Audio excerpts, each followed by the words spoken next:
Do you feel like you don't speak enough Swahili? That you need to know more words? Then stick around. With these lessons, you'll pick up some of the most common words in just a few minutes. Now, this video is a small portion of our learning program. To get the full lessons, translations, and Fluency Fast study tools, click the link in the description and sign up for your free lifetime account.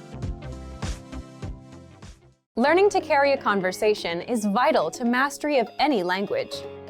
Even beginners can quickly learn conversational language well enough to carry on real conversations with native speakers. Of course, beginners won't be able to carry a conversation the same way they could in their native language. But just knowing a few tips, like which questions to ask to keep a conversation going, are all you need to speak and interact with real native speakers. Before we get to specific suggestions, let's first take a closer look at how having real conversations in your target language is so vital to your mastery of the language. Communicating with other people is the very point of language, and conversation comes easily in our native tongue. For beginners, or anyone learning a new language, conversations aren't easy at all, and even simple greetings can be intimidating and awkward.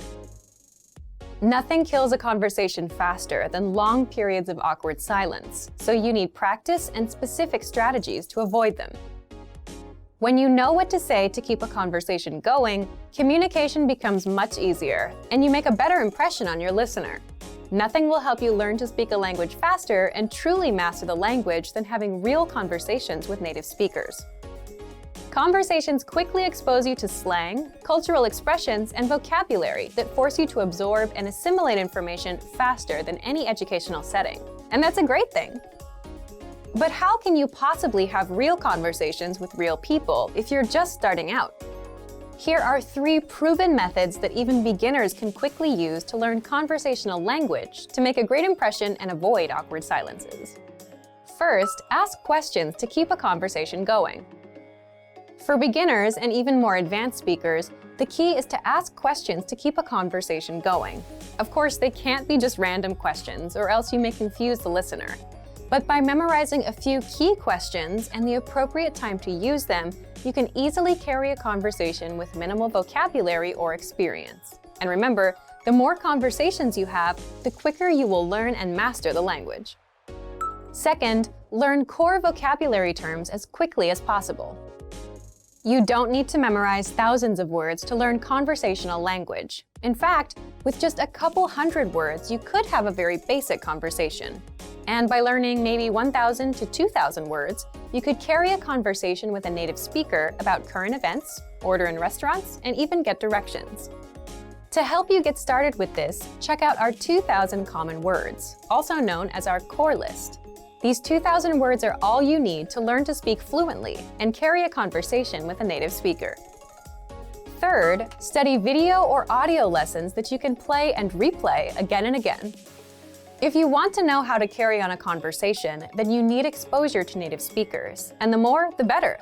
Studying video or audio lessons is ideal because they provide contextualized learning in your native language, and you can play them again and again until you achieve mastery. Our instructors have created more than 2,500 video and audio lessons that you can play over and over. And the best part is, they don't just teach you vocabulary and grammar. They are designed to help you learn to speak and teach you practical everyday topics like shopping, ordering, and more. Although it may seem intimidating for a beginner, the truth is that it's very easy to learn conversational language. Just learn a few core vocabulary terms and which questions to ask to keep a conversation going.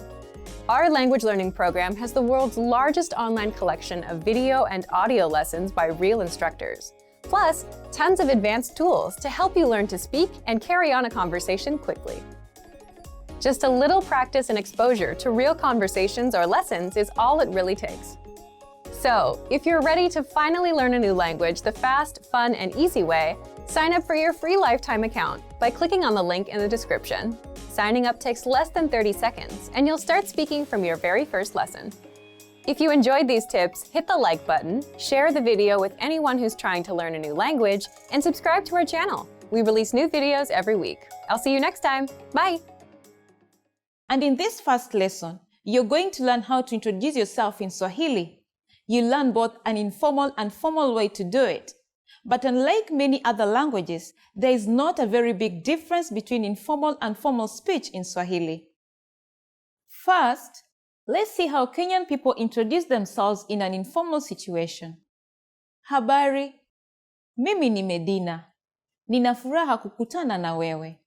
Hi, I'm Medina. Nice to meet you. Habari, mimi ni Medina. Nina furaha kukutana na wewe. Let's break it down. Start with the greeting. Habari, then mimi ni, which is followed by your name. Next, say the phrase, Nina furaha kukutana na wewe. Nice to meet you. Altogether, it is, Habari, mimi ni Medina. Nina furaha kukutana na wewe. And now, let's see the same sentence in formal speech. Shikamoo. Jina langu ni Medina Maraka. Nina furaha kukutana na wewe. Hello, my name is Medina Maraka. Nice to meet you. Shikamoo. Jina langu ni Medina Maraka. Nina furaha kukutana na wewe. So, what has changed from the previous introduction? Let's take a closer look at these together. It's important to note that habari can be used in both casual and formal settings. However, it is more formal and respectful to use the word shikamoo, especially when addressing an older person. Shikamoo implies good day or simply hello. You will notice that the section mimi ni for I am changes to jina langu ni Medina for my name is Medina. During a formal self-introduction, it is advisable to mention your last name. So, I will say, my name is Medina Maraka. Here, you will say your full name. Finally, Nina furaha kukutana na wewe is the same for both. This phrase means, nice to meet you. One more time. The informal way to introduce yourself in Swahili is, Habari. Mimi ni Medina. Nina furaha kukutana na wewe. And the formal way to introduce yourself is Shikamoo. Jina langu ni Medina Maraka. Nina furaha kukutana na wewe. Now, it's time for Medina's insights. When introducing yourself, it's a good habit to shake hands. Usually, the right hand is slightly supported by the left hand. If you're concerned about politeness, a slight bend forward while shaking the hand adds a sign of respect in the Kenyan business world. However, if you speak too formally, people will think you sound unnatural. In Kenya, simplicity is best. Habari yako? Mzuri sana. Uko mzima? Niko mzima kabisa, asante. In this lesson, we are going to learn how to use good manners when we thank people. Are you ready? Let's get started. There are several ways to thank someone, but let's start with the easiest. It's just one word. Asante. Asante. As you may have guessed, asante means thank you. When saying thank you very much, you just need to add the word sana. Asante sana. Asante sana. Sana means a lot. So, asante sana is just like saying thank you very much. In the last lesson, we talked about the informal and formal ways of speaking Swahili, but asante will work in both situations, so there's no need to worry. So how do you reply to thank you in Swahili? It's easy. There are two ways of doing it. The main way is to say, karibu. This means you're welcome. Karibu. Literally, this phrase means welcome. The other way to say you're welcome is the expression kamwe. Kamwe. Literally, this phrase means not at all or never mind. You use this when you think that there's no need to be thanked. So it's like saying, don't mention it. So when someone says asante to you, you can simply reply with karibu or kamwe. Now, it's time for Medina's insights. If you're not sure about whether to use asante or asante sana, Keeping it simple is always your safest bet. You don't have to worry about formal or informal situations. Asante can be used with just about anyone, anywhere, and at any time. Habari ya asubuhi. Mzuri mwenzangu, lakini nilikuona wapi? Kwa majina naitwa Fatuma Ali. Nami naitwa Mohamed Njoroge. Niko na furaha kukujua. Nimefurahia pia.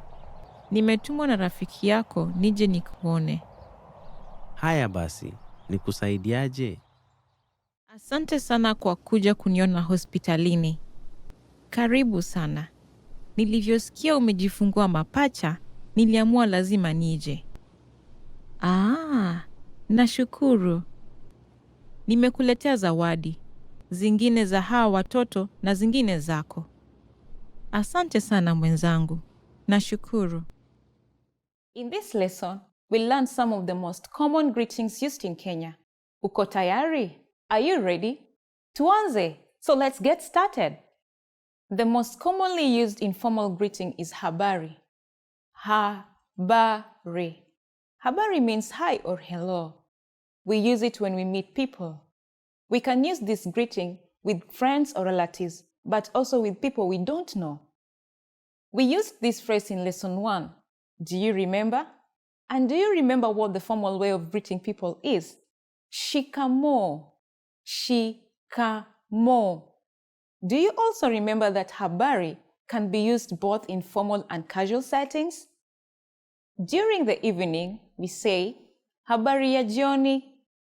Habari ya jioni. Jioni is Swahili for evening. So, habari ya jioni means good evening. Habari and habari ya jioni are used when we meet someone, but when we leave, we don't say these greetings again. Instead, when living in both formal and informal situations, Kenyan people say kwaheri. Kwaheri. Kwaheri means goodbye. Finally, in Swahili, we have an expression meaning see you soon that can be considered both formal and informal. Tuonane tena. Tuonane tena. Now you can greet people in many different ways in Swahili. Let's review them all again. When greeting someone in an informal way, remember to say habari. When greeting someone in a formal situation, you say shikamoo. When living in either a formal or informal situation, say tuonane tena. It's easy, isn't it? Now, it's time for Medina's insights. In formal situations, Kenyans commonly greet each other by shaking hands. But if we meet someone we are very friendly with, we hug each other. Don't be afraid to do it with your Kenyan friends. It's normal. Tafadhali, naomba ujue umenikanyaga. Oh, mimi? Ndio, kwa vidole za mguu. Pole sana. Habari yako? Mzuri sana. Mna chakula ama kinywaji kilicho tayari? Ndiyo. Nikupakulie nini? Je, mna chai ya maziwa? La, lakini tunayo kahawa ya maziwa. Sawa, nitakuita baadaye. Nipe muda kidogo. Sawa. You are at a bus terminal where you're attempting to buy a ticket from a ticket counter. There are 4 different counters. Which counter should you line up at to go to the south side of the city?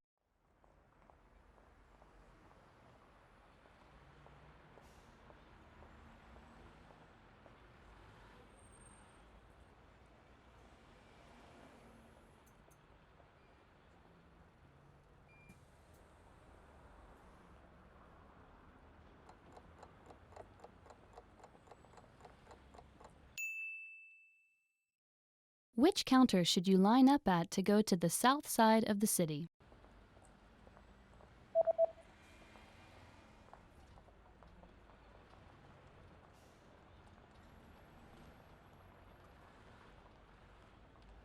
The third counter is the counter for bus tickets that go to the south side of the city. Kwa kusini mwa jiji. You are at a bus terminal where you've just bought a long-distance ticket. Which row and seat number are you in?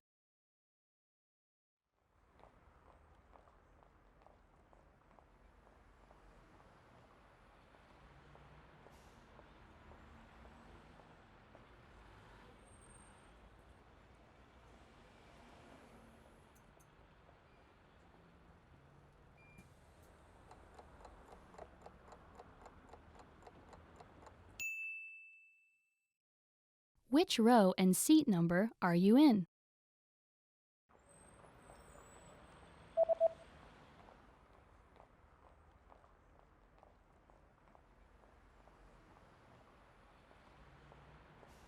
The ticket says that you're in the 8th row in seat C. Safu la 8, kiti cha. You are at a bus terminal where you're reading the schedule for long-distance buses. On which days are there no buses running?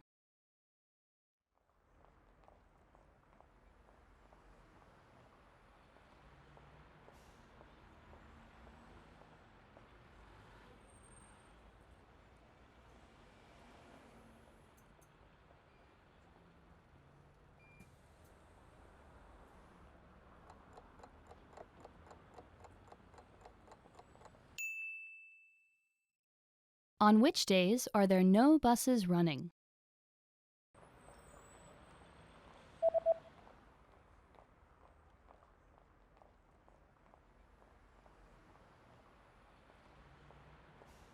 There are no buses running on public holidays and the 3rd Sunday of every month. Sikukuu za umma, Jumapili ya 3 ya kila mwezi. You are at a bus stop where you're waiting for the 301 bus. There is a notice posted on the bus timetable. What does the notice say?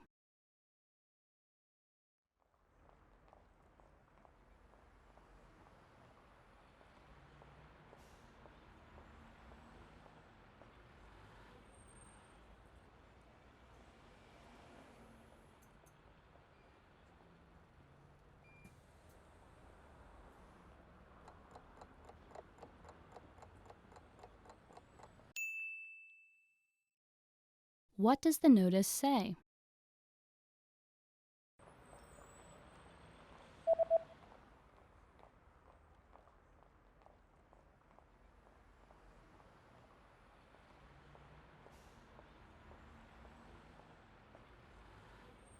The notice reads, "The 301 bus does not stop here."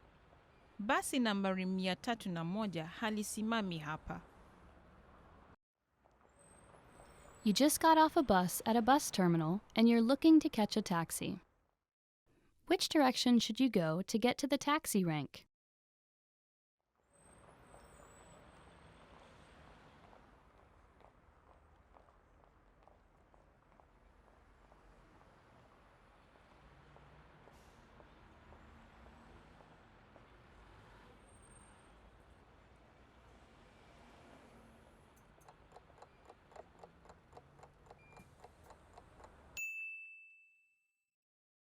Which direction should you go to get to the taxi rank?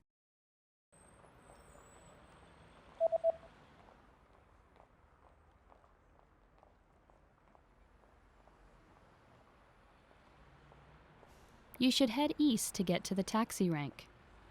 Mashariki.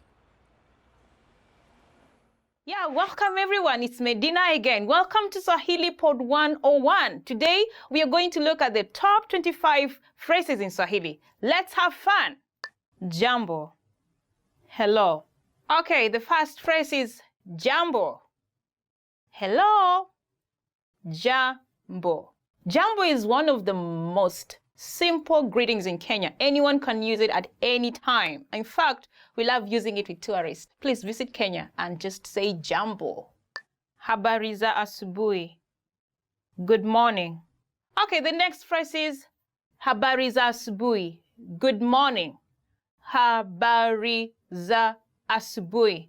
We often wake up tired sometimes in the morning, but it doesn't cost to say habari za asubuhi. Good morning. Habari za mchana. Good afternoon. The next phrase is habari za mchana. good afternoon. Habari za mchana. You know, in the afternoon when you meet someone, you're like, oh, habari za mchana. Habari means news. So you're trying to ask someone, okay, how is your afternoon? Tell me anything that is happening in your afternoon. Usiku mwema. Good night. Usiku mwema. Good night. Usiku mwema. Good night. Yes, it's time to sleep. I sometimes look forward to that time. And, you know, I look forward to saying good night to my friends or to my family or to my whatever person who is there. Jina lako nani? What's your name? Jina lako nani? What's your name? Jina lako nani? It's an obvious question whenever we meet with people, especially when you want to know who they are. It's polite to know someone's name, right? Do you like being called by your name? Yeah, that's why this phrase is very important. Jina lako nani? Mimi naitwa. Mimi naitwa Medina. My name is Medina. Mimi naitwa Medina. Now, this is actually an answer to the previous question, Jina lako nani? What's your name? Now, you have to keep this in mind that, you know, if you use this word frequently, you'll be able to tell people about your name. You'll be able to tell people your name. Nina furaha kukutana na wewe. Nice to meet you.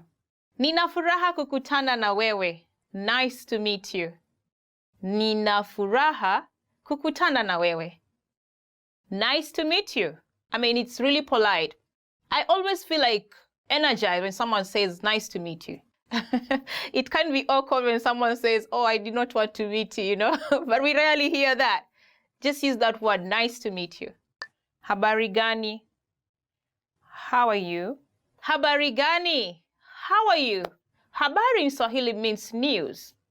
And gani means what?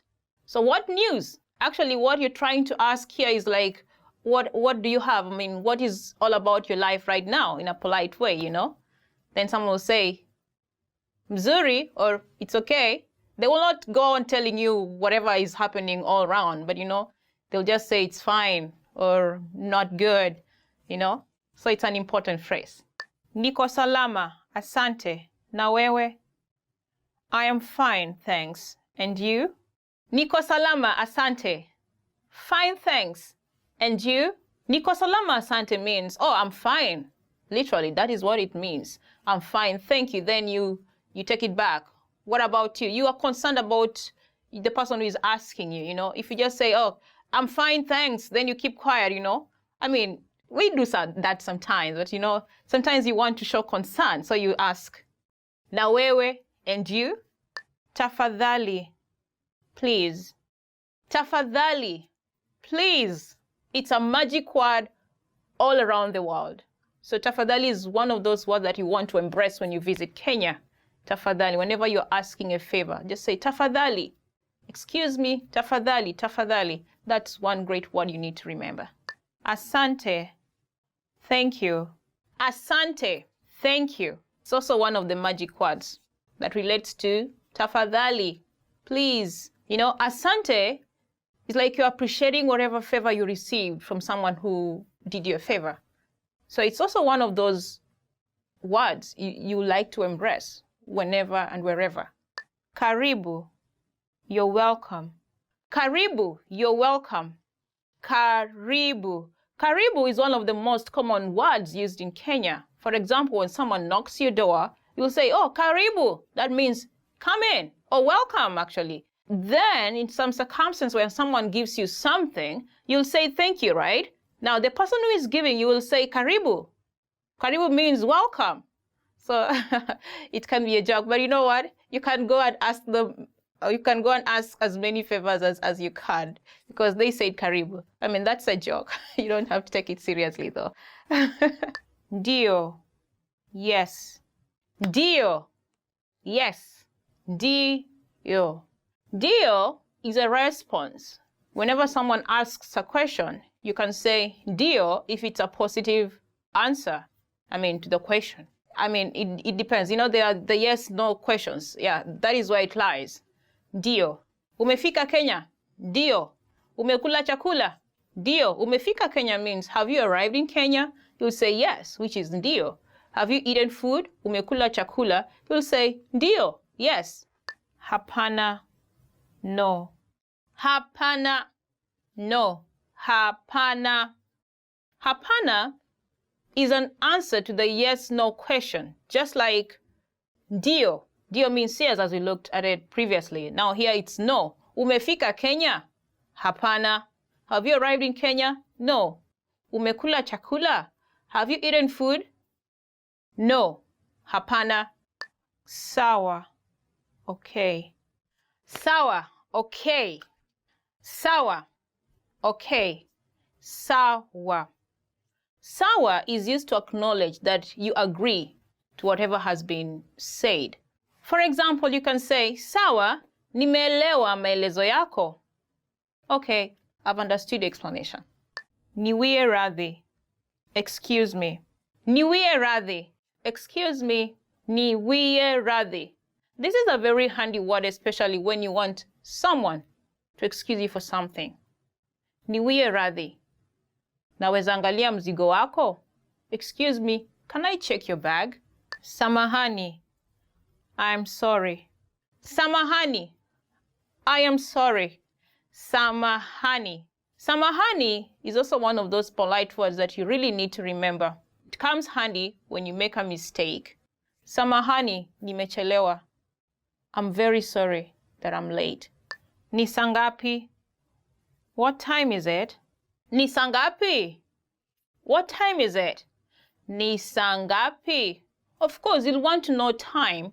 If you cannot see the time, probably there's no wall clock around, or perhaps your phone is off to check, or perhaps you forgot your wristwatch.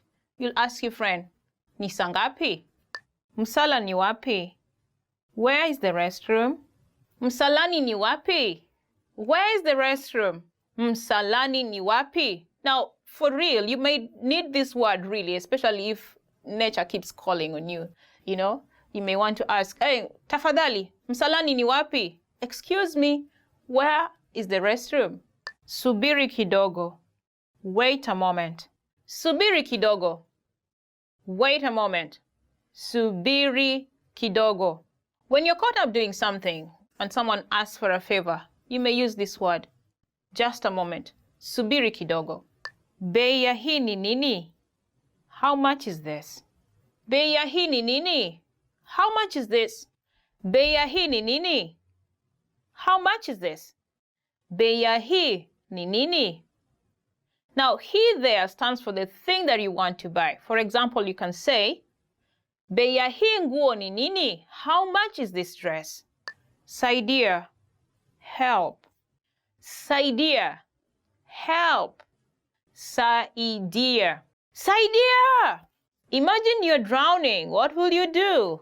You'll shout, Saidia! Help! When you're in trouble, I mean, this word comes in handy. I think you may want to use it. Tuonane baadaye. See you later. Tuonane baadaye. See you later. Tuonane baadaye. After you meet with your friend, you have a chat with her or him, you'll definitely say, bye, see you later, when you're parting. I think it's also one of those polite words that you may want to add to your list. Kwaheri, goodbye.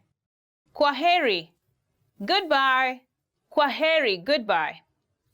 Kwaheri. Now, kwaheri reminds me of those toughest moments in my life, you know, when I went abroad to study and my family was back in my country. The toughest moments was when we were parting, you know. I will never want to say kwaheri. I will never want to say goodbye. I will never even want to utter it out, but I will just say it with tears rolling down my cheeks. Yeah, kwaheri. It's a good word to use whenever you're parting. Sijui, I don't know. Sijui, I don't know. Sijui. This is a word that you'll use when you acknowledge that for sure you're not sure about the answer to the question or to the situation that is happening at the moment. Some people think it's impolite to say sijui, especially when you're asking for directions. they'll try to give you information which might be wrong to show that they are polite. So you got to be careful. Thank you so much for staying with us until the end of this video. Did you enjoy this video? If you did, do not forget to give us a thumbs up and subscribe to our channel. And don't forget to visit swahilipod101.com. Kwaheri! See you again! In this lesson, we'll learn some of the most common greetings used in Kenya. Uko tayari? Are you ready? Tuanze! So let's get started.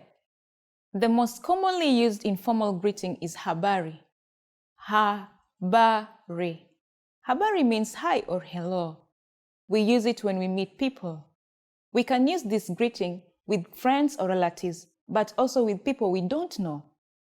We used this phrase in lesson 1. Do you remember? And do you remember what the formal way of greeting people is? Shikamoo. Shikamoo. Do you also remember that habari can be used both in formal and casual settings? During the evening, we say, habari ya jioni. Habari ya jioni. Jioni is Swahili for evening. So, habari ya jioni means good evening. Habari and habari ya jioni are used when we meet someone, but when we leave, we don't say these greetings again. Instead, when living in both formal and informal situations, Kenyan people say kwaheri. Kwaheri. Kwaheri means goodbye. Finally, in Swahili, we have an expression meaning see you soon that can be considered both formal and informal. Tuonane tena. Tuonane tena. Now you can greet people in many different ways in Swahili. Let's review them all again. When greeting someone in an informal way, remember to say habari. When greeting someone in a formal situation, you say shikamoo. When living in either a formal or informal situation, say tuonane tena. It's easy, isn't it? Now, it's time for Medina's insights. In formal situations, Kenyans commonly greet each other by shaking hands. But if we meet someone we are very friendly with, we hug each other. Don't be afraid to do it with your Kenyan friends. It's normal.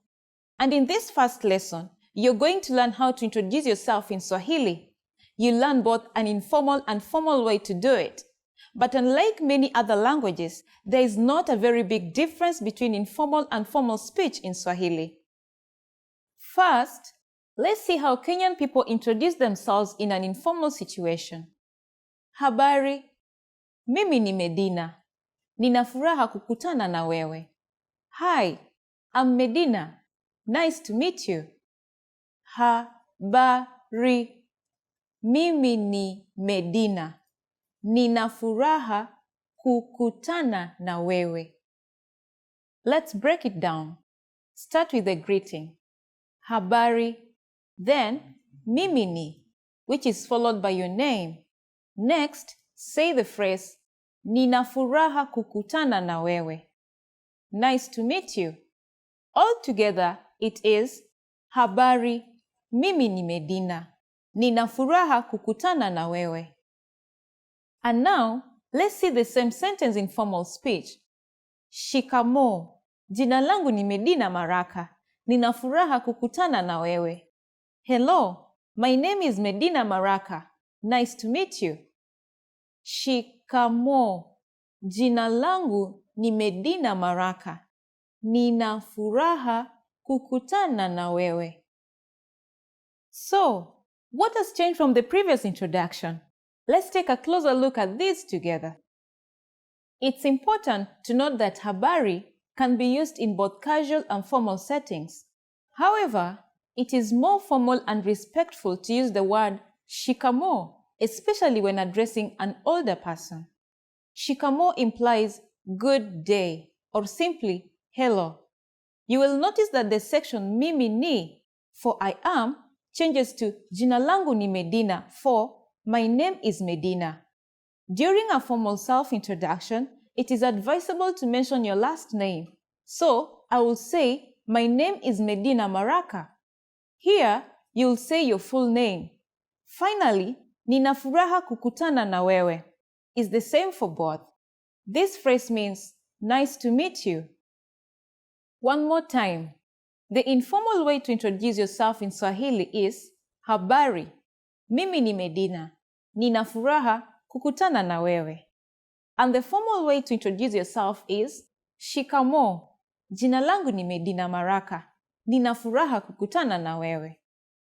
Now, it's time for Medina's insights. When introducing yourself, it's a good habit to shake hands. Usually, the right hand is slightly supported by the left hand. If you're concerned about politeness, a slight bend forward while shaking the hand adds a sign of respect in the Kenyan business world. However, if you speak too formally, people will think you sound unnatural. In Kenya, simplicity is best. In this lesson, we are going to learn how to use good manners when we thank people. Are you ready? Let's get started. There are several ways to thank someone, but let's start with the easiest. It's just one word. Asante. Asante. As you may have guessed, asante means thank you. When saying thank you very much, you just need to add the word sana. Asante sana. Asante sana. Sana means a lot. So, asante sana is just like saying thank you very much. In the last lesson, we talked about the informal and formal ways of speaking Swahili. But asante will work in both situations, so there's no need to worry. So how do you reply to thank you in Swahili? It's easy. There are two ways of doing it. The main way is to say, karibu. This means you're welcome. Karibu. Literally, this phrase means welcome. The other way to say you're welcome is the expression kamwe. Kamwe. Literally, this phrase means not at all or never mind. You use this when you think that there's no need to be thanked. So it's like saying, don't mention it. So when someone says asante to you, you can simply reply with karibu or kamwe.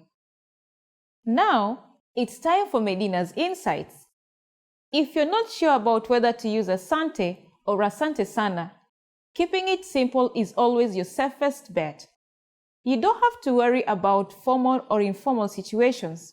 Asante can be used with just about anyone, anywhere, and at any time. First, you'll see an image and hear a question. Next comes a short dialogue. Listen carefully and see if you can answer correctly. We'll show you the answer at the end. Are you ready? Mwanamume na mwanamke wanaongea. Mwanamume ana miaka mingapi sasa? Sikukuu yako ya kuzaliwa ni hivi karibuni sana. Ndiyo, ni siku baada ya kesho. Unaenda kuwa na miaka ngapi? Nageuka miaka 60. Hongera. Wacha tusherehekee. Asante sana. Nashukuru sana. Mwanamume ana miaka mingapi sasa?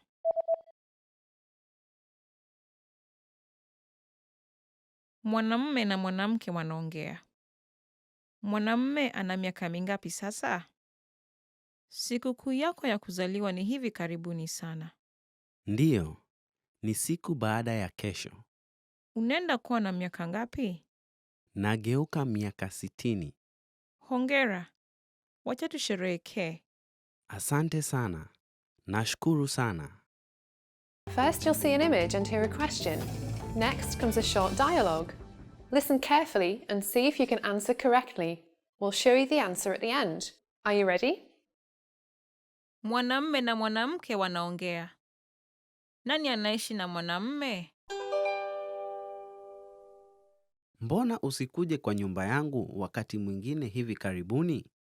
Asante, lakini nahisi kuogopa kidogo.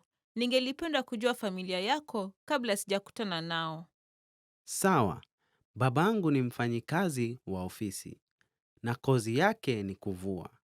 Mamangu ni mkaazi wa nyumba na anajua kupika. Una ndugu au dada wowote?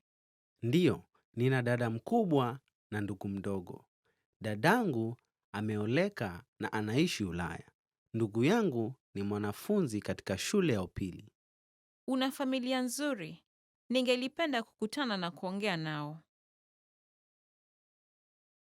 Nani anaishi na mwanamume?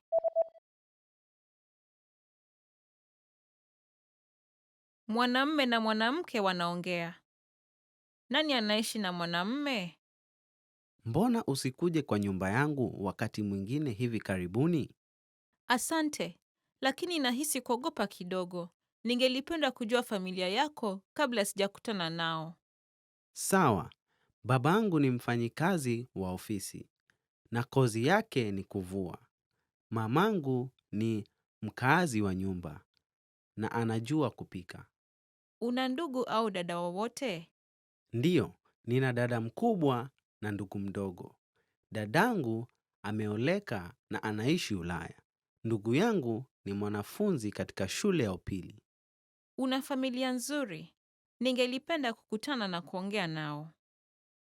When learning a new language, it's easy to think, I don't think I'm making any progress. What if I never reach my goals? We all get these thoughts from time to time. But are they worth being scared of? What are the fears language learners tend to have the most? And how can you learn to overcome them? Here are the top 4 language learning fears, according to our users.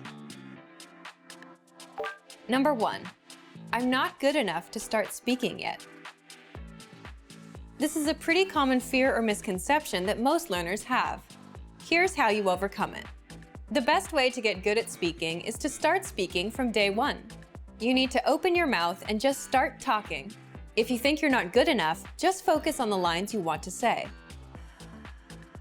Number 2, I'm afraid I'll never be fluent. You've got to set small, specific goals. Make daily goals, like having just a 5-minute conversation. As these small goals add up, you'll be speaking more comfortably. Number 3, I'm not making any progress. There are 2 things you can do right now. Use the dashboard to track your progress. Our dashboard shows how much you've accomplished. Or try a harder lesson on our website. The lessons come with line-by-line translations, and the hosts explain everything. Now you can understand something you didn't minutes ago. Number 4, I'm afraid of not understanding anything I hear. This fear can occur when you hear advanced grammar and vocabulary and it just goes completely over your head. To beat this, simply read along with our line-by-line tool. It's the best way to instantly understand advanced conversations. Translations and scripts are right in front of you. For real-life situations, learn useful phrases such as, can you say it more slowly? I don't understand. There's nothing wrong with saying that you didn't understand something. So, these are the top 4 fears and how to overcome them. Luckily, we also have the perfect tools available to help you conquer your fears. Sign up for your free lifetime account, no credit card required, and you'll get the best free online resources. Don't let your fears stop you. Start learning now.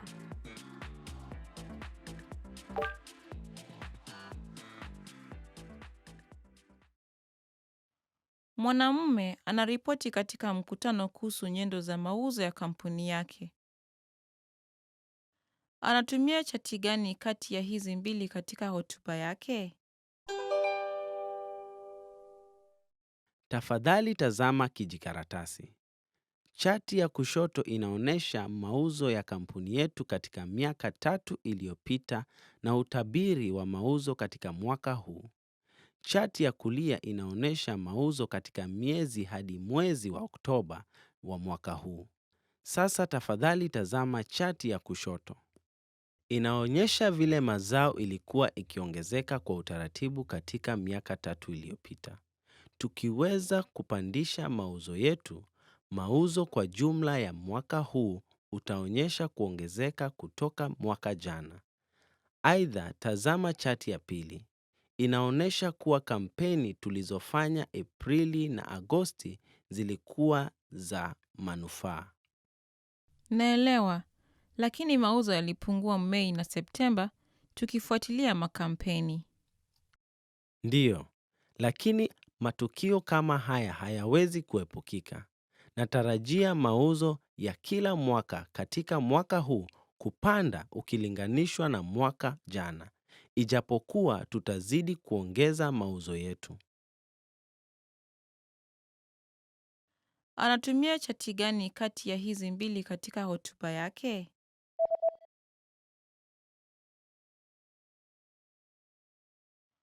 Mwanamume anaripoti katika mkutano kuhusu nyendo za mauzo ya kampuni yake. Anatumia chati gani kati ya hizi mbili katika hotuba yake? Tafadhali tazama kijikaratasi. Chati ya kushoto inaonyesha mauzo ya kampuni yetu katika miaka 3 iliyopita na utabiri wa mauzo katika mwaka huu. Chati ya kulia inaonyesha mauzo katika miezi hadi mwezi wa Oktoba wa mwaka huu. Sasa tafadhali tazama chati ya kushoto. Inaonyesha vile mazao ilikuwa ikiongezeka kwa utaratibu katika miaka 3 iliyopita. Tukiweza kupandisha mauzo yetu, mauzo kwa jumla ya mwaka huu utaonyesha kuongezeka kutoka mwaka jana. Aidha, tazama chati ya pili.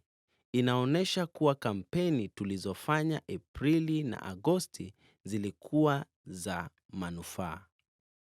Naelewa, lakini mauzo yalipungua Mei na Septemba tukifuatilia makampeni. Ndiyo, lakini matukio kama haya hayawezi kuepukika. Natarajia mauzo ya kila mwaka katika mwaka huu kupanda ukilinganishwa na mwaka jana, ijapokuwa tutazidi kuongeza mauzo yetu. Mwanamume anajiunga na klabu ya michezo na kupata maelezo kuhusu sera zake. Ni aina gani ya wanachama atakayochagua? Wacha nianze kwa kueleza aina tofauti ya wanachama wa klabu yetu ilivyofafanuliwa katika kijikaratasi hii. Wanachama wa kawaida wanaweza kutumia pumziko na bwawa la kuogelea wakati wowote katika siku yoyote ya wiki. Lakini pia tunapeana wanachama wa asubuhi mapema ambapo watu wanaweza kutumia vifaa asubuhi peke yake, na wanachama wa usiku kwa wale wanaotaka kuja usiku pekee. Masaa ya wanachama wa asubuhi mapema ni saa yapi? Wanachama wa asubuhi mapema wanaweza tumia vifaa kuanzia saa 12 asubuhi hadi saa 4 asubuhi, na wanachama wa usiku wanaweza kuzitumia kuanzia saa 12 jioni hadi saa 5 usiku. Naelewa, kwa hivyo wanachama wa asubuhi wanaweza simama hapa na kutumia vifaa hivi wakielekea kazini. Ndivyo. Wanachama wa asubuhi unasifika sana kwa watu wanaofanya kazi kuanzia saa 3 asubuhi hadi saa 11 jioni. Ningelipenda kutumia pumziko na bwawa la kuogelea. Nadhani nitatumia pumziko katika masaa ya asubuhi kabla ya kuenda kazini, katika masiku ya kawaida, na nitumie bwawa la kuogelea wikendi. Je, una chama unaokubali masaa ya asubuhi katika siku ya kawaida lakini siku nzima ya wikendi? Samahani bwana, lakini hatupeani wanachama kama huo. Sawa, sidhani nitaweza kuamka mapema katika wikendi. Kwa hivyo, nitachukua wanachama huu. Ni aina gani ya wanachama atakayochagua?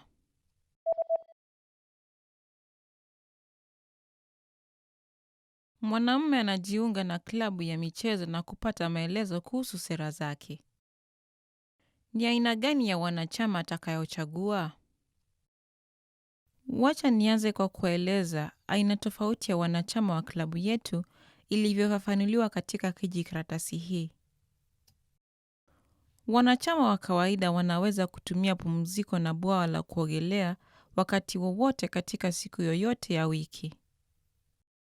Lakini pia tunapeana wanachama wa asubuhi mapema ambapo watu wanaweza kutumia vifaa asubuhi peke yake, na wanachama wa usiku kwa wale wanaotaka kuja usiku pekee. Masaa ya wanachama wa asubuhi mapema ni saa yapi? Wanachama wa asubuhi mapema wanaweza tumia vifaa kuanzia saa 12 asubuhi hadi saa 4 asubuhi, na wanachama wa usiku wanaweza kuzitumia kuanzia saa 12 jioni hadi saa 5 usiku.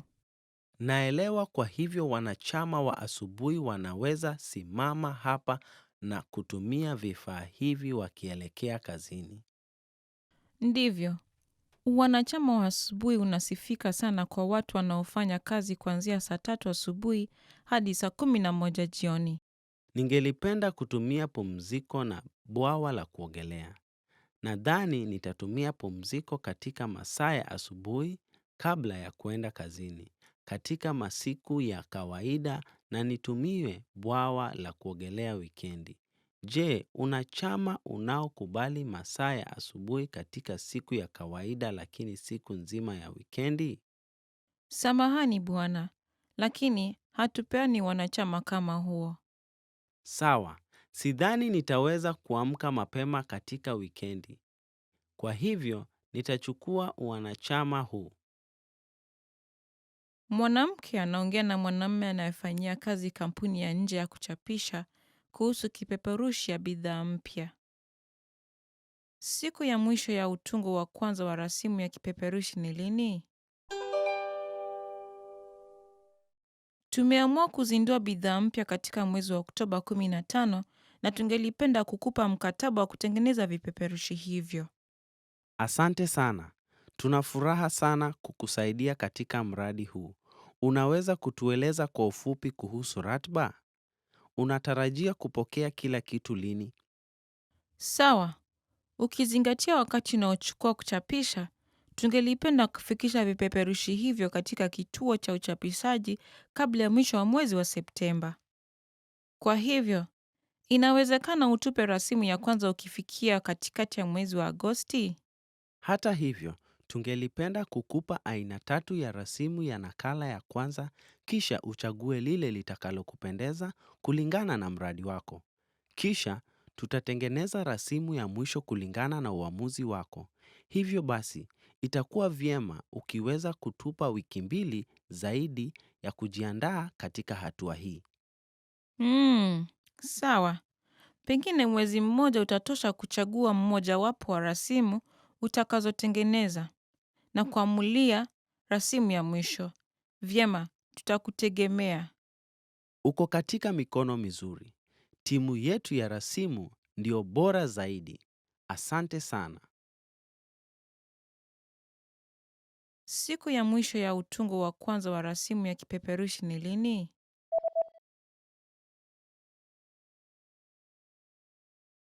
Mwanamke anaongea na mwanamume anayefanyia kazi kampuni ya nje ya kuchapisha kuhusu kipeperushi ya bidhaa mpya.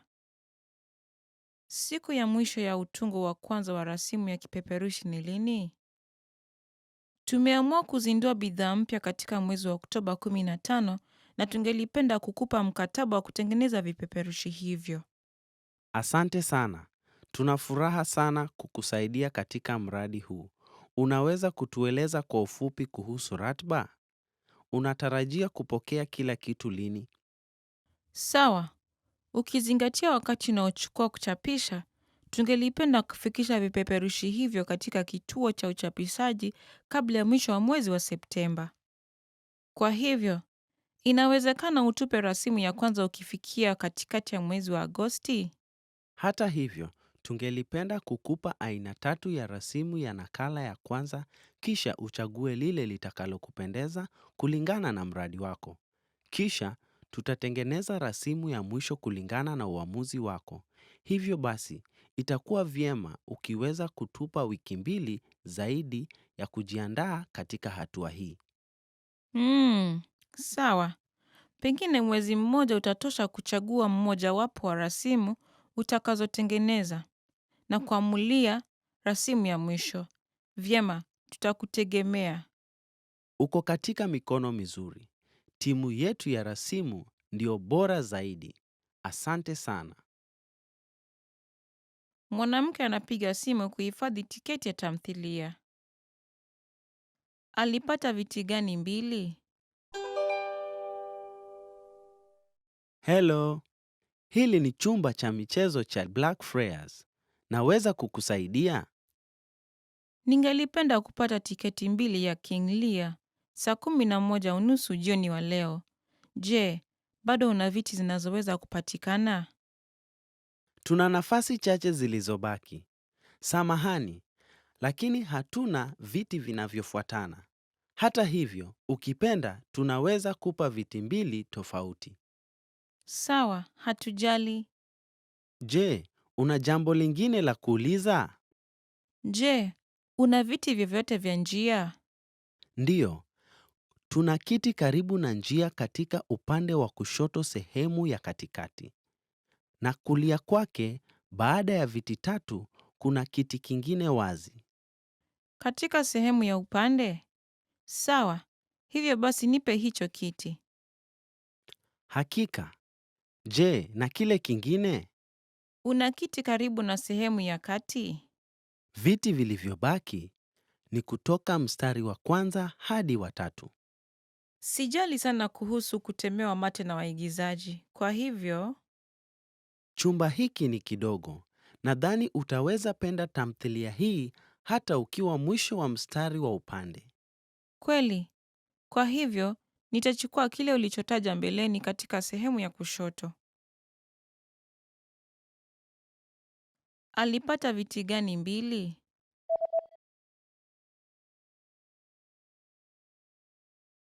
Mwanamke anapiga simu kuhifadhi tiketi ya tamthilia. Alipata viti gani 2? Hello, hili ni chumba cha michezo cha Black Friars. Naweza kukusaidia?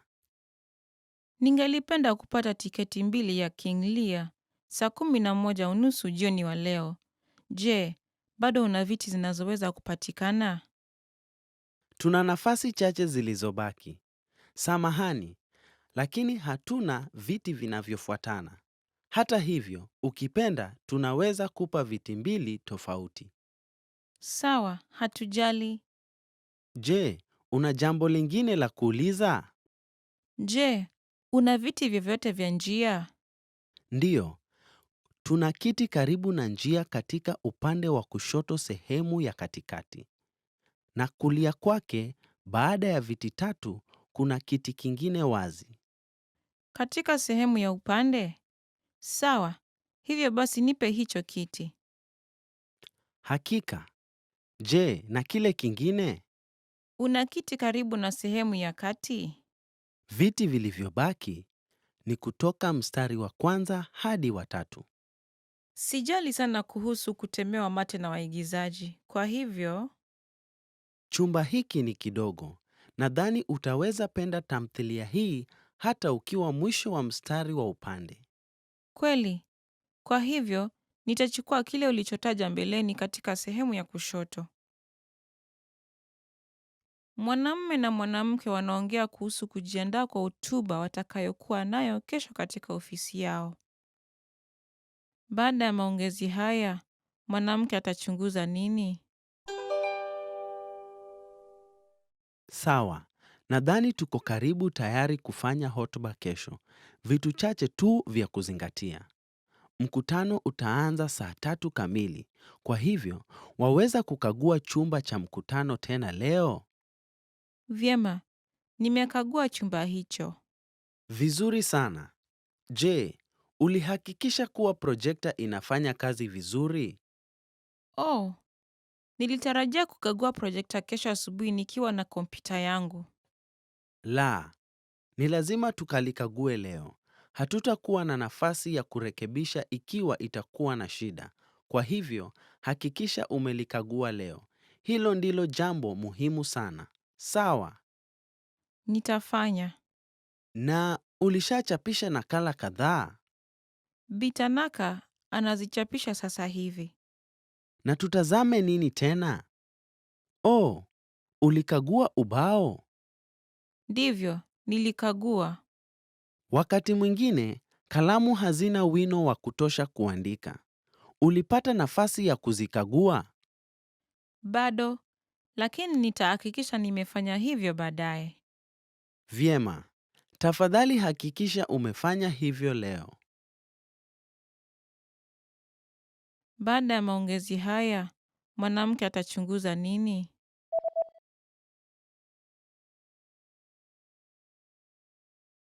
Mwanamume na mwanamke wanaongea kuhusu kujiandaa kwa hotuba watakayokuwa nayo kesho katika ofisi yao.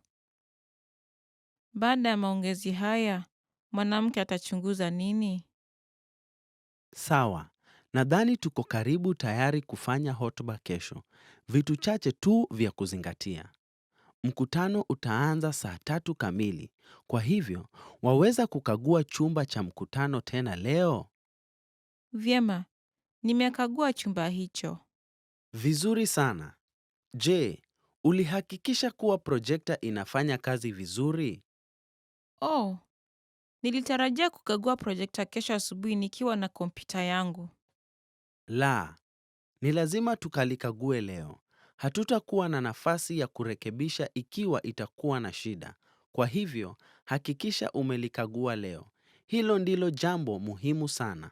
Sawa. Nitafanya. Na ulishachapisha nakala kadhaa? Bitanaka anazichapisha sasa hivi. Na tutazame nini tena? Oh, ulikagua ubao? Ndivyo, nilikagua. Wakati mwingine, kalamu hazina wino wa kutosha kuandika. Ulipata nafasi ya kuzikagua? Bado, lakini nitahakikisha nimefanya hivyo baadaye. Vyema. Tafadhali hakikisha umefanya hivyo leo. Want to speak real Swahili from your first lesson? Sign up for your free lifetime account at swahilipod101.com. Yes, welcome again. This is Medina. Welcome to Swahili Pod 101. Top words. Today we are going to look at 10 hardest words to pronounce in Swahili. Baadaye, later. Baadaye, later. Baadaye. For example, you can say, tuonane baadaye. See you later. Tuonane baadaye. Now, actually, I can understand why it's a little bit difficult word to pronounce because looking back at my nephew, he was at that time around 2-3 years old. He had a very hard time saying baadaye. He used to say badeya, badeya, which is quite different. But now he made it up. He's okay. He says baadaye. Changia, to contribute. Changia, to contribute. Changia.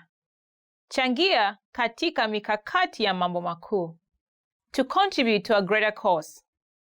Changia katika mikakati ya mambo makuu. Hakuna matata, no worries.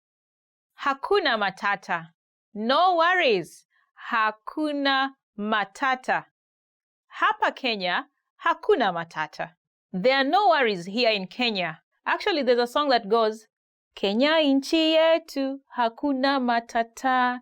Nchi ya kupendeza, hakuna matata. That means that in our country, there are no worries. It's a lovable country. There are no worries.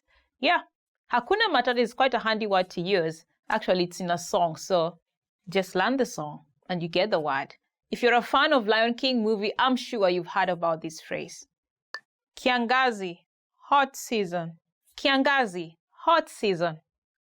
Kiangazi. Kuna kiangazi sana kaskazini mwa nchi. The north part of the country is very dry. Kuna kiangazi sana kaskazini mwa nchi. Kipupwe, cool season. Kipupwe, cool season. Kipupwe. Watu hupata homa wakati wa kipupwe. People catch flu during the cool season. Watu hupata homa wakati wa kipupwe. Mchungwa, orange tree. Mchungwa, orange tree. Mchungwa. Nimelala hapa chini ya mti wa mchungwa. I am lying here under an orange tree. Nimelala hapa chini ya mti wa mchungwa. Ng'ang'ana, to strive. Ng'ang'ana, to strive. Ng'ang'ana. Nang'ang'ana kuwa wa kwanza. I'm striving to be the first one. ngangana. Can you try saying it out? Nga, nga, na. Do you realize that you stick your tongue at the back upper part of your mouth and then the voice comes through your nose? Nga, nga, na. Hope you did it. Ng'ombe, cow. Ng'ombe, cow. Ng'ombe. Hawa ni ng'ombe wawili. Hawa ni ng'ombe wawili. These are two cows. Ng'ombe is similar like ngang, ngana. Mean the way you stick the tongue behind and to the top of your mouth. But now you're using the O sound. You're trying to make the O sound. Try it again. Ngo, ngo, ng'ombe. Hope you made it. Taka taka, trash. Taka taka, trash. Taka taka. Kutupa takataka. To empty the trash. Kutupa takataka. Now, takataka can be used in different ways. For example, if someone says takataka, it will mean something really bad or wasteful or something that is annoying. If someone says wewe ni takataka, it means you're wasteful or you're a waste. So you can use it different ways. But you know what? Don't use it to your friend or someone. I mean, it's not a good word to use, in other words. So be careful when you use it. Nyanyasa, oppress. Nyanyasa, oppress. Nyanyasa. Matajiri wananyanyasa maskini. The rich oppress the poor. Matajiri wananyanyasa maskini. Thank you so much for staying with us until the end of this video.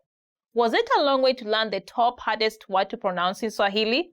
Did you get it right to say ngangana and ng'ombe? If you did, and if you liked our videos, we'd like to hear your comments in the comment section. And please, don't forget to visit our website, swahilipod101.com, for more lessons.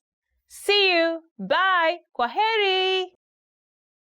Mwanamume na mwanamke wanaongea kuhusu kujiandaa kwa hotuba watakayokuwa nayo kesho katika ofisi yao. Baada ya maongezi haya, mwanamke atachunguza nini? Sawa, nadhani tuko karibu tayari kufanya hotuba kesho. Vitu chache tu vya kuzingatia. Mkutano utaanza saa 3 kamili.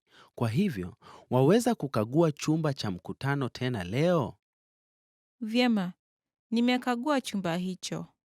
Vizuri sana. Je, ulihakikisha kuwa projekta inafanya kazi vizuri?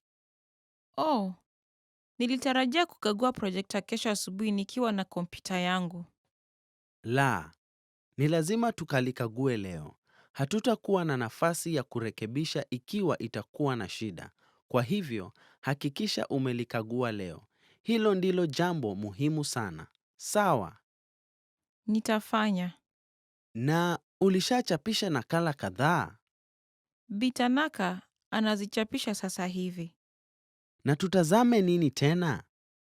Oh, ulikagua ubao? Ndivyo, nilikagua. Wakati mwingine, kalamu hazina wino wa kutosha kuandika. Ulipata nafasi ya kuzikagua? Bado, lakini nitahakikisha nimefanya hivyo baadaye. Vyema. Tafadhali hakikisha umefanya hivyo leo. Baada ya maongezi haya, mwanamke atachunguza nini?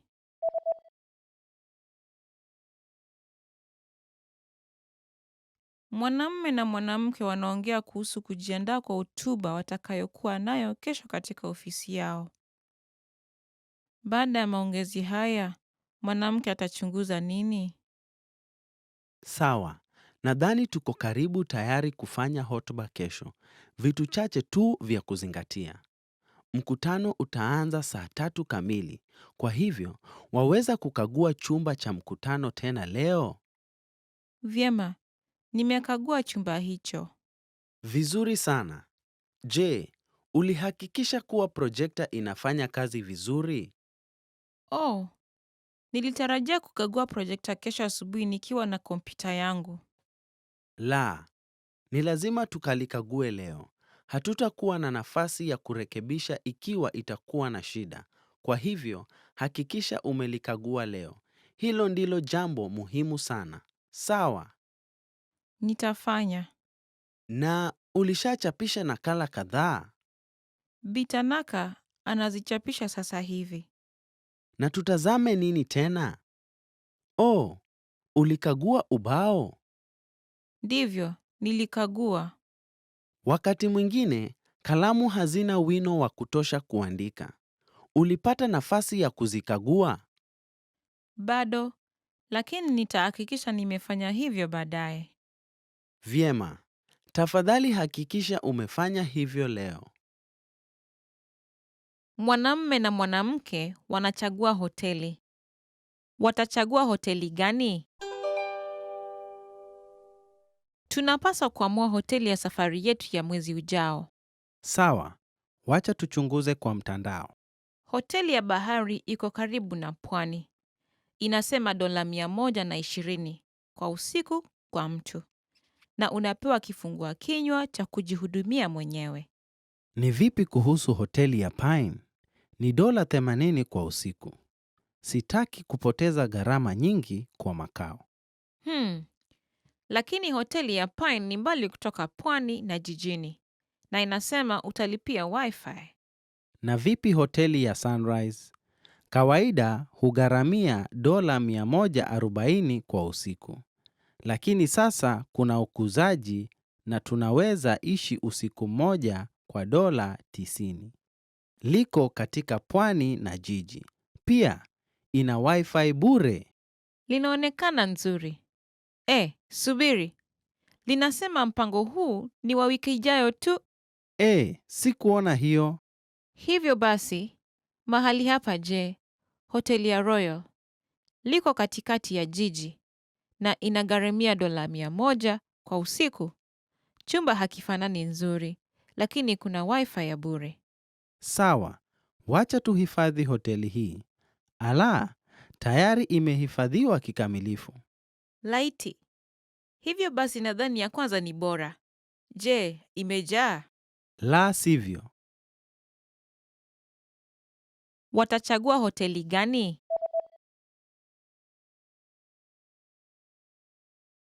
Mwanamume na mwanamke wanachagua hoteli.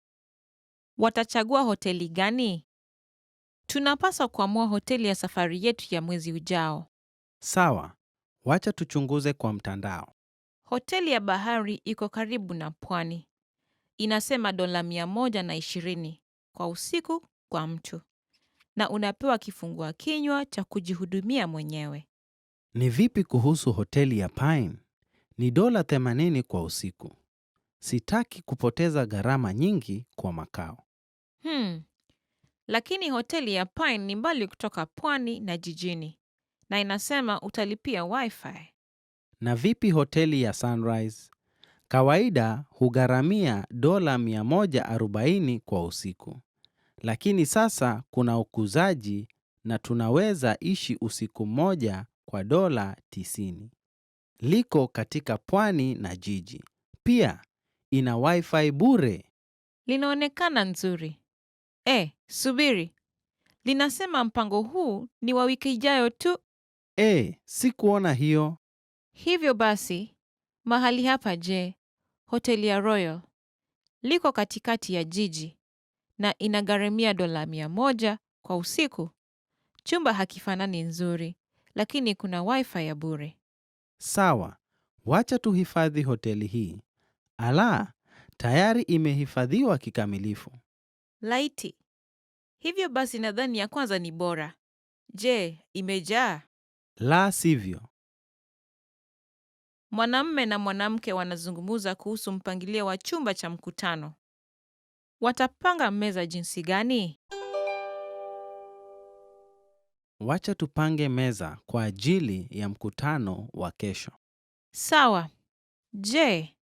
Tuweke meza zote katikati ya chumba ili kila mtu akae kwa mviringo namna ya kutazamiana? La, Kutakuwa na kikao cha kikundi cha kwanza. Hivyo basi, tugawanye meza kwa sehemu 4. Watu 4 katika kila kikundi. Sawa. Na nitaweka vijikaratasi vya kuandika na kalamu kwa kila meza. Asante. Na tutakuwa na maelezo fupi kutumia projekta kabla ya kuanza kikao. Hivyo, tunahitaji kuweka projekta hapa. Sawa. Pia tutatumia ubao mweupe, sivyo? Je, ni vyema nikiweka bodi mweupe karibu na onyesho? Naam, unaonaje ukiweka ubao mweupe sehemu kinyume na onyesho? Wacha tuuweke nyuma ya chumba. Naona. Na ukumbuke kurudisha vitu vyote baada ya mkutano. Weka pamoja meza 2 na uzipange katika safu 4. Watapanga meza jinsi gani?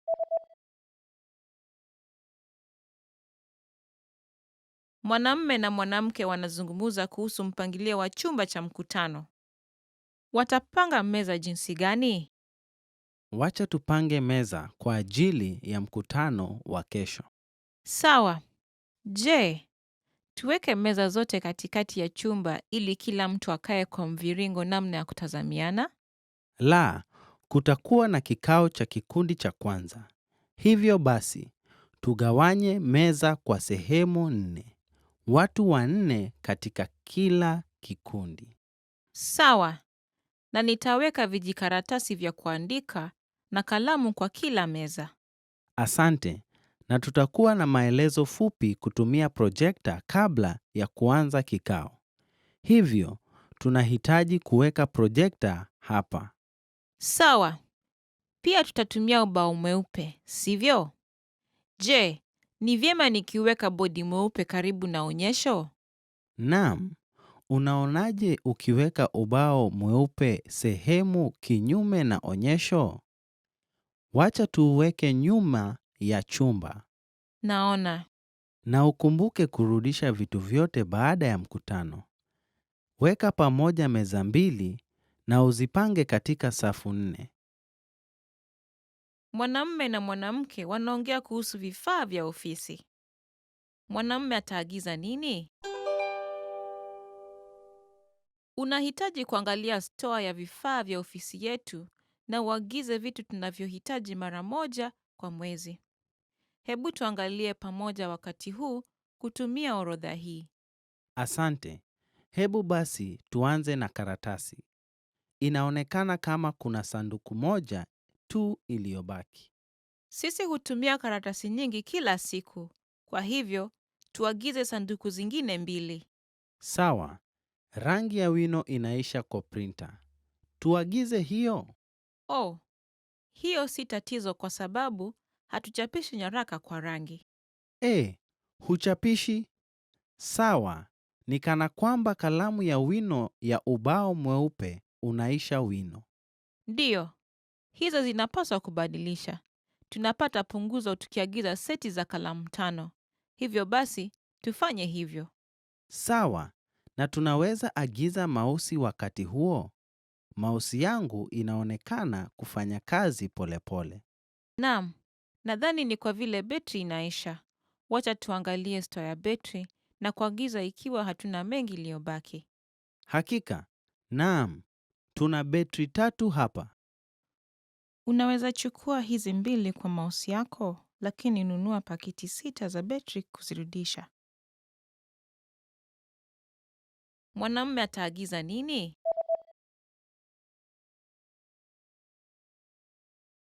Mwanamume na mwanamke wanaongea kuhusu vifaa vya ofisi. Mwanamume ataagiza nini? Unahitaji kuangalia store ya vifaa vya ofisi yetu na uagize vitu tunavyohitaji mara moja kwa mwezi. Hebu tuangalie pamoja wakati huu kutumia orodha hii. Asante.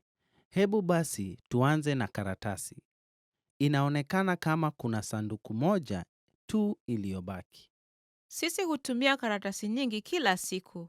Kwa hivyo, tuagize sanduku zingine 2. Sawa. Rangi ya wino inaisha kwa printer. Tuagize hiyo. Oh, hiyo si tatizo kwa sababu hatuchapishi nyaraka kwa rangi. Huchapishi? Sawa, ni kana kwamba kalamu ya wino ya ubao mweupe unaisha wino. Ndiyo, hizo zinapaswa kubadilisha. Tunapata punguzo tukiagiza seti za kalamu 5. Hivyo basi, tufanye hivyo. Sawa, na tunaweza agiza mausi wakati huo? Mausi yangu inaonekana kufanya kazi polepole. Naam, nadhani ni kwa vile betri inaisha. Wacha tuangalie store ya betri na kuagiza ikiwa hatuna mengi iliyobaki. Hakika, naam, tuna betri 3 hapa. Unaweza chukua hizi 2 kwa mouse yako, lakini nunua pakiti 6 za betri kuzirudisha. Mwanamke anauliza mtu katika kituo cha wageni jinsi ya kufika katika uwanja wa ndege. Ataenda wapi baadaye? Samahani, ningelipenda kwenda kwa uwanja wa ndege. Unaweza kunieleza jinsi ya kufika huko? Hakika, kuna njia chache ya kufika huko. Ukitumia basi moja, itakuchukua karibu saa 1:30 kwa uwanja wa ndege. Lakini, bei ndio la chini kabisa. Ukitumia basi ya namba 2, itachukua karibu dakika 50 kwa sababu ni basi isiyosimama, lakini inatoka mara moja kwa saa. Ni ghali kidogo. Naelewa. Na teksi je? Ndiyo, kuna jukwaa la teksi mbele ya kituo hiki cha mgeni. Na inachukua karibu saa 1. Lakini itakuwa ghali zaidi kuliko besi kwa sababu wanatumia njia kuu na wanalipisha zaidi kwa mizigo kubwa. Ala, sikuwa natarajia hivyo. Ni ghali sana kwangu. Jambo lingine, je, ulinunua kitu chochote katika shopping plaza wakati wa kuishi kwako? Wao hutoa huduma saidizi ya huduma ya shuttle kutoka shopping plaza hadi uwanja wa ndege kwa wateja walionunua. Ala, sikujua hiyo. Bado sijanunua. Hata hivyo, nilikuwa naenda kununua zawadi. Basi unaweza kutumia hiyo. Ataenda wapi baadaye?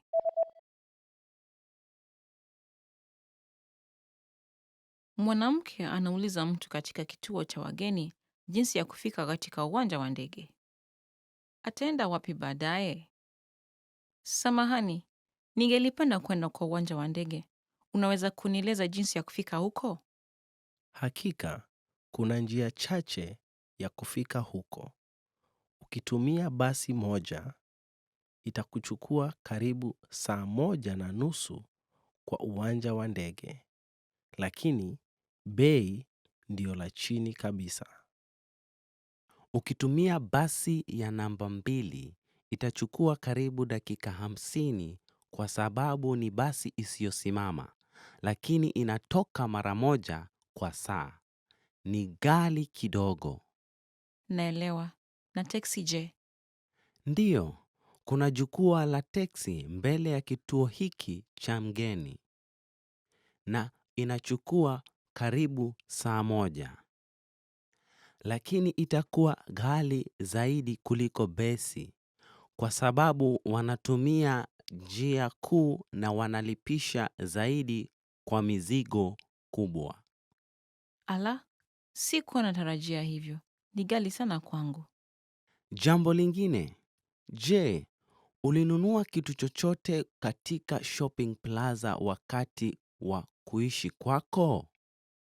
Wao hutoa huduma saidizi ya huduma ya shuttle kutoka shopping plaza hadi uwanja wa ndege kwa wateja walionunua. Ala, sikujua hiyo. Bado sijanunua. Hata hivyo, nilikuwa naenda kununua zawadi. Basi unaweza kutumia hiyo. Mwanamke na msambazaji wanaongea kwa simu. Mwanamke atapata nini cha kwanza? Ninataka utengeneze na ustakabadhi kwa wakati sweta zaidi kwa ajili ya kuuza mwezi ujao. Sawa, unahitaji nini? Tunahitaji vipande 1000 za sweta ndogo nyekundu na vipande 400 za sweta nyekundu za umbo wa kati. Na pia tunahitaji vipande 600 za sweta ndogo za kijani na vipande 200 za sweta za kijani za umbo wa kati kabla ya mwisho wa mwezi huu. Sweta nyekundu na ya kijani. Kwa kweli, tunapungua kwa uzi wa kijani na inatupaswa tuzipate kutoka kwa wasambazaji wengine. Tutatengeneza sweta nyekundu kwanza. La. Tunapaswa kustakabadhi sweta nyekundu na kijani pamoja. Kwa hivyo, tafadhali tengeneza sweta nyingi kijani uwezavyo. Sawa, nadhani tunaweza kutengeneza vipande 200 ya sweta ya kijani kwa sasa. Unahitaji umbo ipi kwanza? Tunahitaji ndogo kwanza. Tuwie radhi kwa kuarifu kwa muda mfupi. Hata hivyo, tunahitaji msaada wako. Sawa, tutafanya tuwezavyo.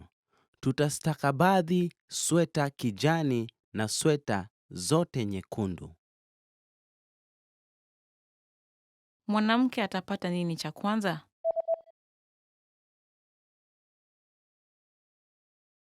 Mwanamke na msambazaji wanaongea kwa simu. Mwanamke atapata nini cha kwanza? Ninataka utengeneze na ustakabadhi kwa wakati sweta zaidi kwa ajili ya kuuza mwezi ujao. Sawa, unahitaji nini?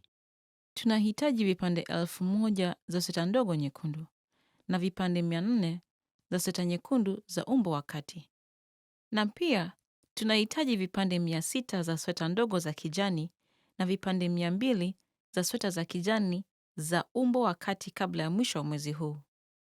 Sweta nyekundu na ya kijani. Kwa kweli, tunapungua kwa uzi wa kijani na inatupaswa tuzipate kutoka kwa wasambazaji wengine. Tutatengeneza sweta nyekundu kwanza. La. Tunapaswa kustakabadhi sweta nyekundu na kijani pamoja. Kwa hivyo, tafadhali tengeneza sweta nyingi kijani uwezavyo. Sawa, nadhani tunaweza kutengeneza vipande 200 ya sweta ya kijani kwa sasa. Unahitaji umbo ipi kwanza? Tunahitaji ndogo kwanza. Tuwie radhi kwa kuarifu kwa muda mfupi.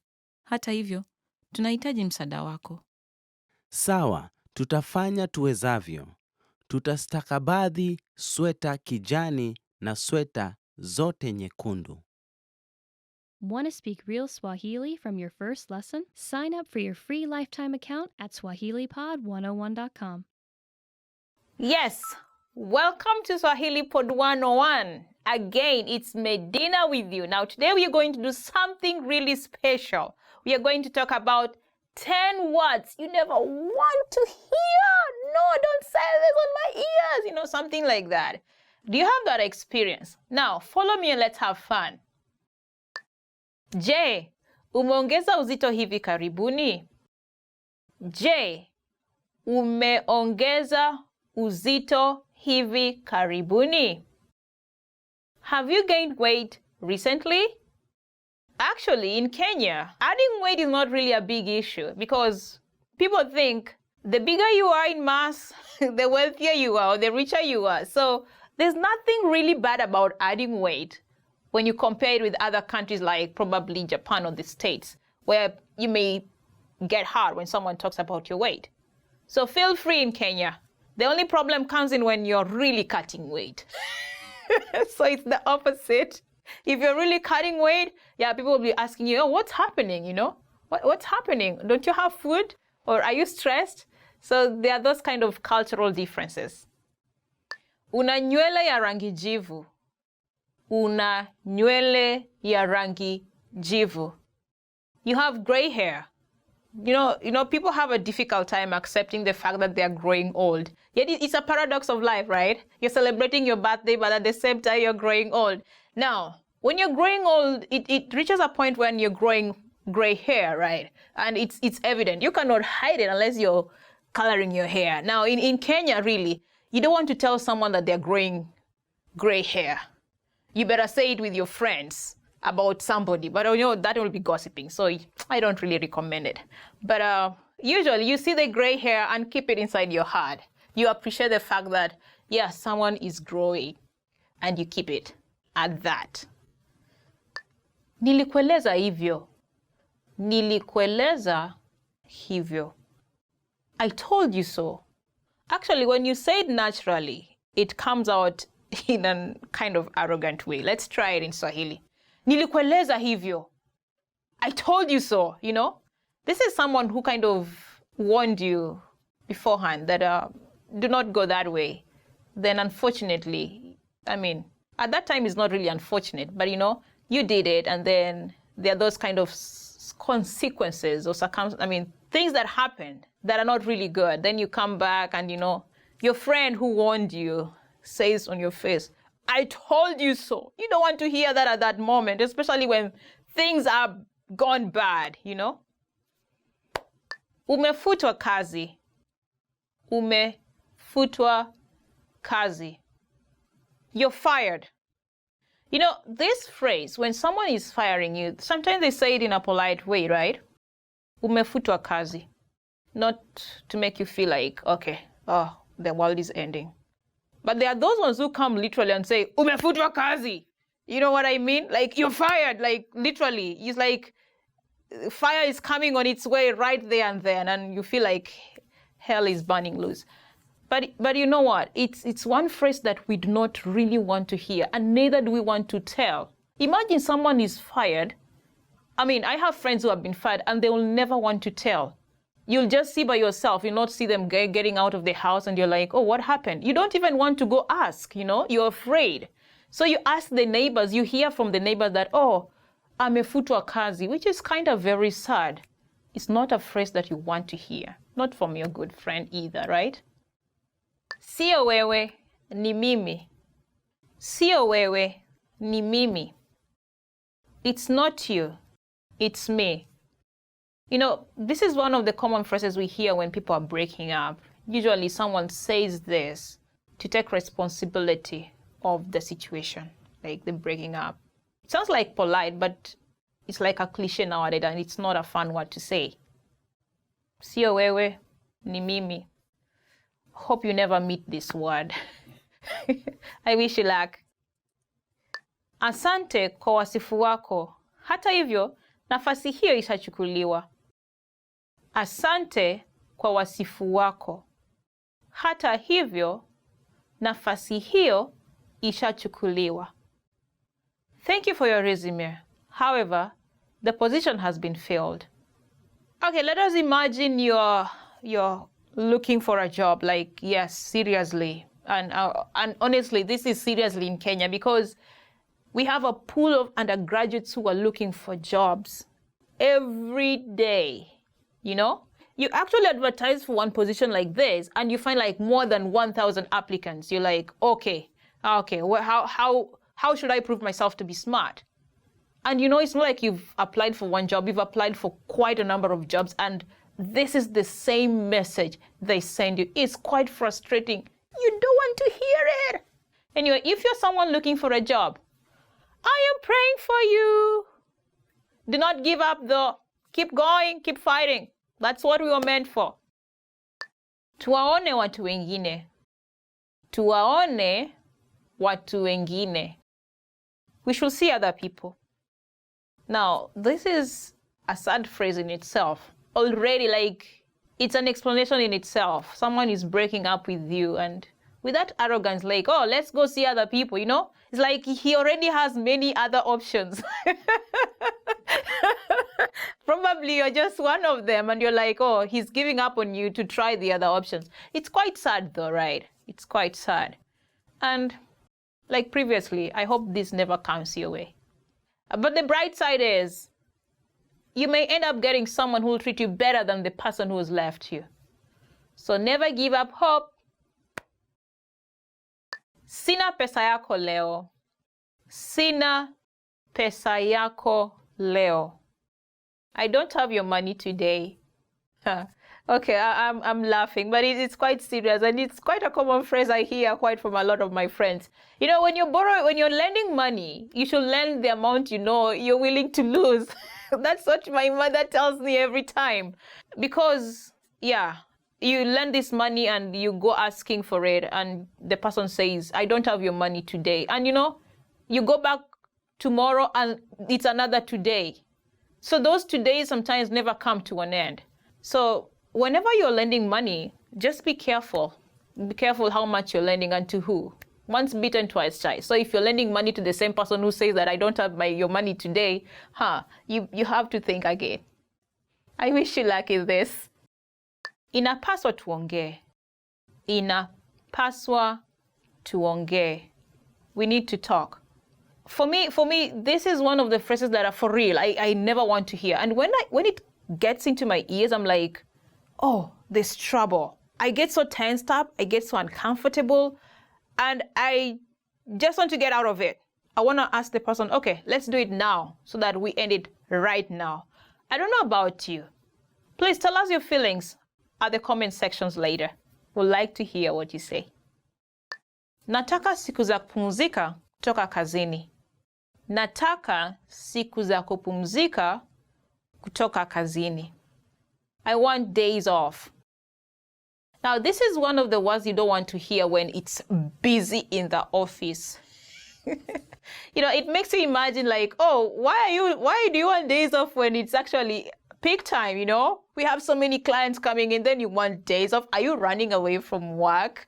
You know, I think you may relate to this if you're in a busy, work area. You're a manager or something like that, you know? It's one word you never want to hear. Yes, we have come to the end of 10 phrases you never want to hear. Yes, I totally agree. Some of these ones, seriously, I never want to hear. If I know it's coming, I literally run away. Yes, like I'm avoiding that person, you know? You know what I mean? You could relate to me and we would like to hear from you. Please write your comments down there and give us more examples of some of the phrases you never want to hear. And please do not forget to subscribe and visit our website, swahilipod101.com. See you. Kwaheri. You have a gray hair. Oh, when you're growing old kind of thingy? Yeah. Is that not offensive either? Wait a minute. When I think of it. Samahani nilisahau. Yeah, this is a teacher. This is a student to a teacher. I don't know which other places this will apply. Okay. This is funny. You know, it makes me remember things that I've never thought about. Mume na mkewe wanatazama rasimu ya sakafu. Wanaenda kuona nyumba ipi? Na hili je, lina sebule nzuri na kubwa. Napenda sebule kubwa, lakini pia nataka nafasi ya kuegesha gari. Na tuone. Na hili je? Ndiyo, hilo ni nzuri. Twaweza kwenda kuiona? Ngoja kidogo. Kabati lake si ni ndogo sana. Jambo njema. Panaonekana hamna lile lililo timilifu. Ngoja, na hili je? Lina kila tunalohitaji, sivyo? Na kabati lake pia ni kubwa mno. Twende tukalitazame. Sawa. Wanaenda kuona nyumba ipi?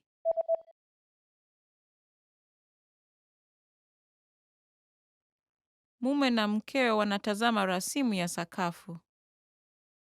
Wanaenda kuona nyumba ipi? Na hili je?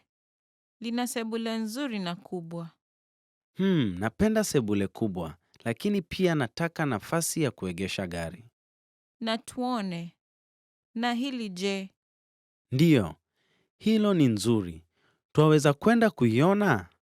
Ngoja kidogo. Kabati lake si ni ndogo sana.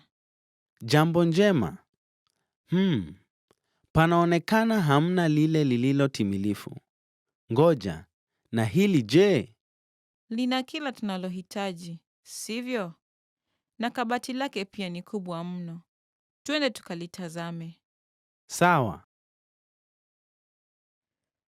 Mwanamke anaandaa nafasi kwenye hoteli. Anaenda kuishi katika chumba gani? Hoteli ya pande ya kisiwa, yani seaside. Naweza kukusaidiaje? Ningelipenda kuishi usiku mmoja katika mwezi wa Septemba tarehe 22. Sawa. Usiku mmoja kutoka mwezi wa Septemba 22. Watu wangapi? 2. Ungelipenda chumba cha kuvuta au sio cha kuvuta sigara? Sio cha kuvuta. Chumba kisicho cha kuvuta siku hiyo ni kwenye sehemu ya kutazama mlima. Ni sawa kwako? Vema, nilikuwa natarajia kupata sehemu ya kutizama kisiwa. Niwie radhi, lakini chumba kilichobaki sehemu hiyo ni ya kuvuta sigara. Naelewa. Kunayo chumba kisicho cha kuvuta sigara sehemu hii katika mwezi Septemba 23. Ndiyo, kunayo. Sawa, tutaishi kuanzia tarehe 23. Anaenda kuishi katika chumba gani?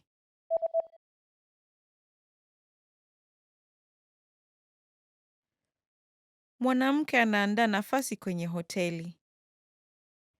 Anaenda kuishi katika chumba gani? Hoteli ya pande ya kisiwa, yani seaside. Naweza kukusaidiaje? Ningelipenda kuishi usiku mmoja katika mwezi wa Septemba tarehe 22. Sawa. Usiku mmoja kutoka mwezi wa Septemba 22. Watu wangapi? 2. Ungelipenda chumba cha kuvuta au sio cha kuvuta sigara? Sio cha kuvuta. Chumba kisicho cha kuvuta siku hiyo ni kwenye sehemu ya kutazama mlima. Ni sawa kwako?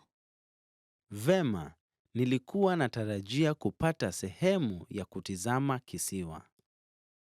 Niwie radhi, lakini chumba kilichobaki sehemu hiyo ni ya kuvuta sigara. Naelewa. Kunayo chumba kisicho cha kuvuta sigara sehemu hii katika mwezi Septemba 23.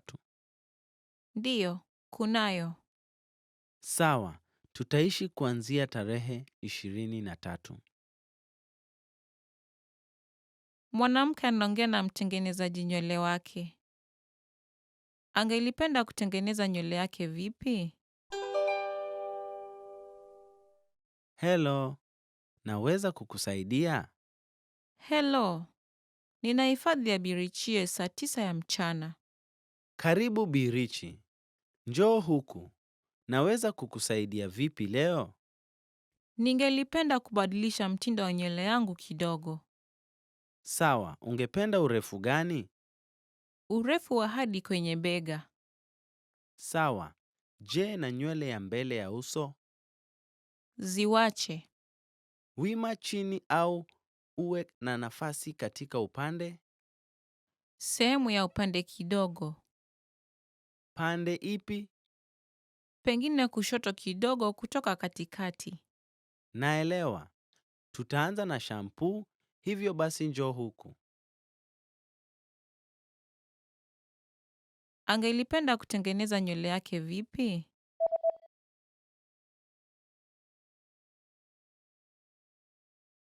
Mwanamke anaongea na mtengenezaji nywele wake.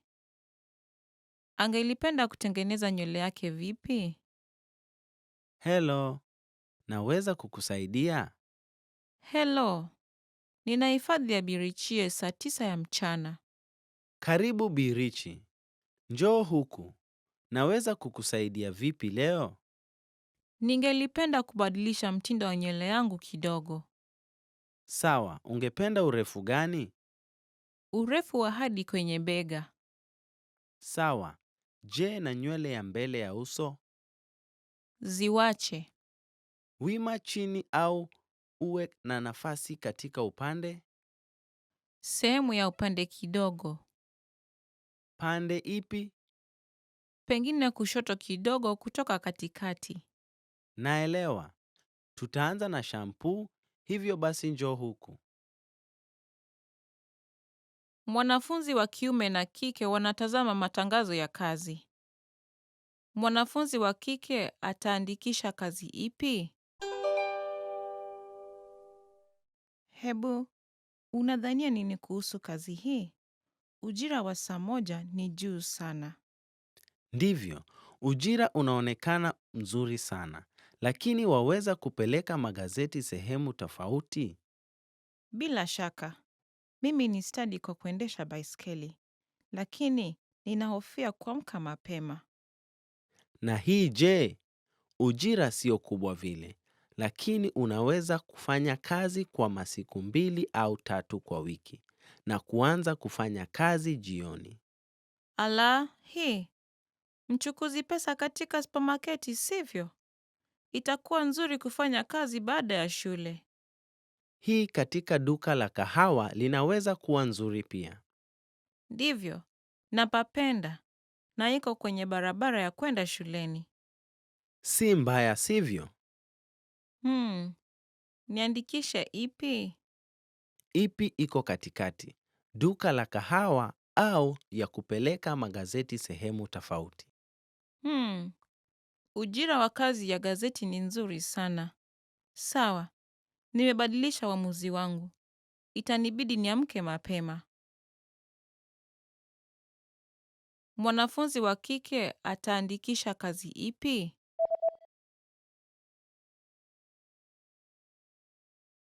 Mwanafunzi wa kiume na kike wanatazama matangazo ya kazi. Mwanafunzi wa kike ataandikisha kazi ipi? Hebu, unadhania nini kuhusu kazi hii? Ujira wa saa moja ni juu sana. Ndivyo, ujira unaonekana mzuri sana, lakini waweza kupeleka magazeti sehemu tofauti? Bila shaka, mimi ni stadi kwa kuendesha baiskeli, lakini ninahofia kuamka mapema. Na hii je? Ujira sio kubwa vile, lakini unaweza kufanya kazi kwa masiku 2 au 3 kwa wiki na kuanza kufanya kazi jioni. Ala, hii mchukuzi pesa katika supermarketi, sivyo? Itakuwa nzuri kufanya kazi baada ya shule.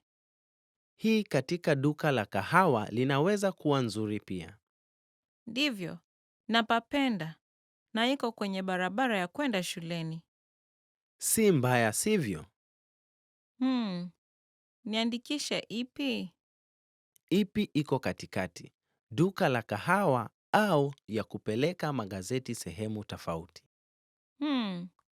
Ujira wa kazi ya gazeti ni nzuri sana. Sawa, nimebadilisha uamuzi wangu.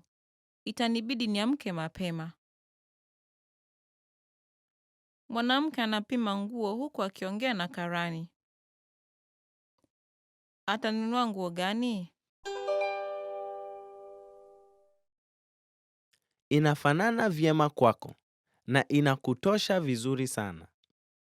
Naelewa. Inanitosha, lakini mimi huvaa rangi dhahiri. Sijazoea mtindo huu. Hata hivyo, nadhani unafanana vizuri. Kweli? Itanichukua ujasiri ili niweze kuvaa hivi. Unaonaje rinda hii? Mtindo wake ni nyamavu, hivyo basi haitaangaza vile. Uko sawa. Wacha nijaribu hiyo. Endelea. Unadhania nini kulihusu? Hili ni sawa kwangu kuliko ya kwanza. Una mtindo huu wa mikono mirefu? Ndiyo tunao. Asante. Nitanunua hiyo. Atanunua nguo gani?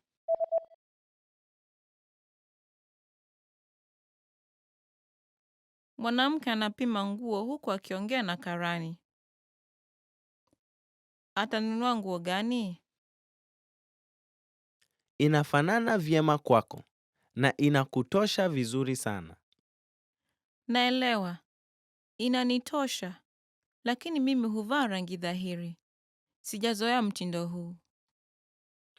Hata hivyo, nadhani unafanana vizuri. Kweli? Itanichukua ujasiri ili niweze kuvaa hivi. Unaonaje rinda hii? Mtindo wake ni nyamavu, hivyo basi haitaangaza vile. Uko sawa. Wacha nijaribu hiyo. Endelea. Unadhania nini kulihusu? Hili ni sawa kwangu kuliko ya kwanza. Una mtindo huu wa mikono mirefu? Ndiyo tunao. Asante. Nitanunua hiyo.